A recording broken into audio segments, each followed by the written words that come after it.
Me një reakim të fortë, avokati shqiptar Spartak Ngjela ka risjellë në vëmendje rrezikun që e kanoset një shoqërie kur humbet ndjenjën e përgjegjësisë ndaj interesit kombëtar. Përmes një analize që përfshin periudha të gjata historike, ai thekson rëndësinë e udhëheqjes me vizion kombëtar dhe paralajmëron për pasojat e heshtjes historike. Duke u ndalur tek rezistenca e shqiptarëve ndër shekuj dhe zhvillimet aktuale, Ngjela nënvizon besimin e tij se arburia e madhe është një proces në ecje që sipas tij ka shkaktuar shqetësim çmendurie në Serbi. Në vim, shkrimi i tij plot. Shpesh koha historike nuk ju merr dot asgjë, por edhe mund të mos të jap diçka.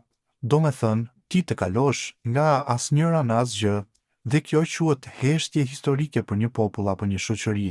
Të gjitha shtetet që nuk kanë pasur një qeveri për t'i drejtuar brenda interesit kombëtar për arsye të krerëve politik, kanë shitur interesin kombëtar. Këtë duhet ketë parasysh sot çdo shqiptar për të dy shtetet shqiptare kudo ku ai ndodhet, dhe duhet të theksojmë se një shoqëri që i mungon kjo veti, ajo nuk mund të ekzistojë dot më si shoqëri e pavarur kombëtare.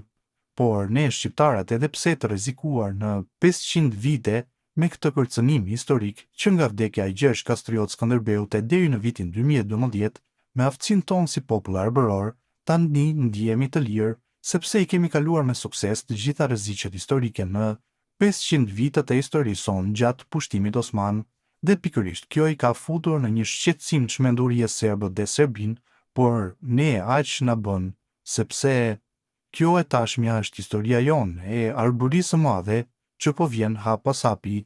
Prisni dhe shikoni, ka shkruar ndër të tjera avokati shqiptar Spartak Ngjela.